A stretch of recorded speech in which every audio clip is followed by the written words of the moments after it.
Welcome back to Hannity. There is widespread criticism of the president and his attempt to reestablish relationship with Cuba. Here is Senator Bob Menendez of the great state of New Jersey. Here's what he said. I think the president's actions have created a challenge for us globally. There is no equivalence between an international aid worker and convicted spies who were found guilty of conspiracy to commit espionage against the United States. It's a fallacy to believe that Cuba will reform because an American president opens his hands and the Castro brothers will suddenly unclench their fists. All right, joining us now is Texas Senator Ted Cruz is with us. Senator, welcome to the program. What is your reaction? What message does this send to all of America's enemies about taking Americans? Well, Sean, it's great to join you this evening. You know, this is yet another tragic mistake. It is the latest manifestation of the failures of the Obama-Clinton-Kerry foreign policy. After 6 years, we've seen a pattern now where our friends and allies, they no longer trust us, and our enemies, they no longer fear us.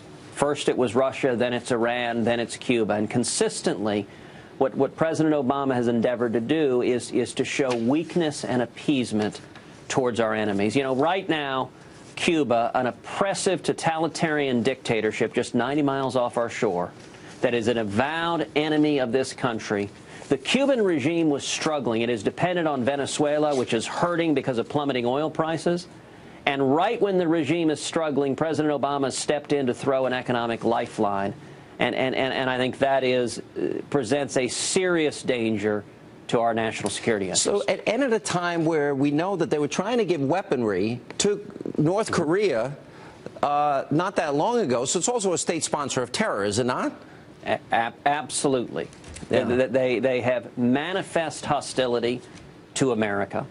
That they are close allies with North Korea, with Venezuela, with Iran. As you note, they're arms trading with North Korea.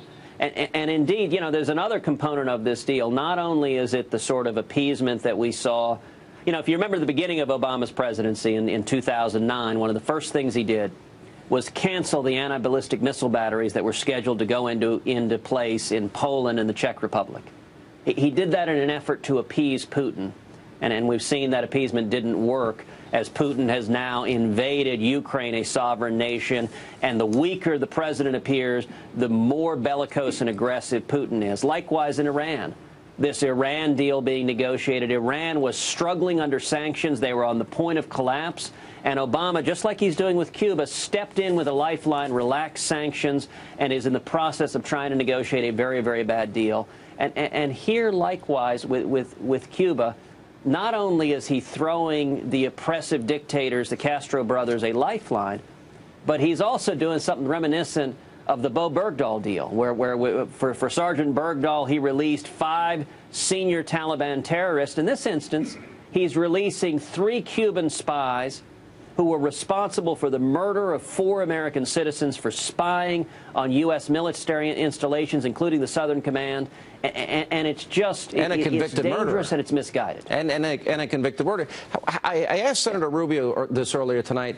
The president doesn't have to face the voters again. There's no more midterm elections for him. He's unencumbered in that way. How do you interpret what he's doing and the way he's acting? And then when confronted by you even get criticized by the Republican Party for saying, wait a minute, this is lawless, unconstitutional. Look, Sean, you are exactly right. The president's reaction, especially to this last election in November, is that he's angry and defiant. He's angry at the American people for throwing the Democrats out of power, for retiring Harry Reid, and he is reacting with unilateral defiance of the voters and the American people. And I will note, and this is something you said earlier in the show, that this is also when his true beliefs come out. You know, I'm reminded of something Reagan said about the far left. It's not what they don't know. It's that so much of what they know just isn't so. You know, we all knew leftists in college that had posters of Che Guevara on the wall because he was such a chic, good-looking leftist. Never mind that he was an oppressive, brutal murderer. They nonetheless glorified him. And unfortunately, the foreign policy views of the Obama-Clinton-Kerry foreign policy is they do not understand the nature of our enemies. They do not understand that weakness is provocative. And the Castros are looking at the president demonstrate weakness to Putin, demonstrate weakness to Iran, and they're taking advantage of this to get an economic lifeline from the Obama administration. How do you suggest, and what would you advise your fellow Republicans in terms of how to deal with this? Because the president even mentioned that there might be a component that Congress deals with here. What do you suggest they do? Well, I'm hopeful that we're going to see a strong and assertive Senate come January with new Republican leadership, that we're going to see Congress working to restore America's leadership in the world, leading from behind. The signature of President Obama's foreign policy is a disaster. It doesn't work. And I'm hopeful that we will have real scrutiny to how this is undermining national security. You know, Sean, it was disturbing watching President Obama address this, where he talked about, for example, the Bay of Pigs invasion, but made not a single reference to the Cuban Missile Crisis, one of the greatest national security threats to our country. And instead, he followed the pattern, as did John Kerry, of just blaming America first. They have being a colonialist nation. Yeah. Last question. It's a political one. There was the announcement of Jeb Bush. A lot of speculation you might get in this presidential race. Where are you in that process? When will you decide? Do you know? Well, look, I think these decisions will all be made in the next several months, in the first half of next year. And I think Jeb Bush, I think he's a good man. I think he did a good job as governor in Florida. He's indicated he's thinking about this. He'll have to make a decision in the next several months. And I think we will have a robust national discussion about the direction for the Republican Party and the direction for the country.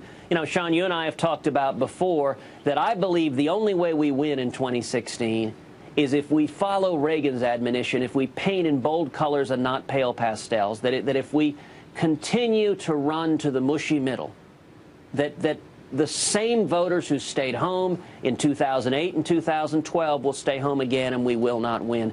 We've got to make this next election a choice.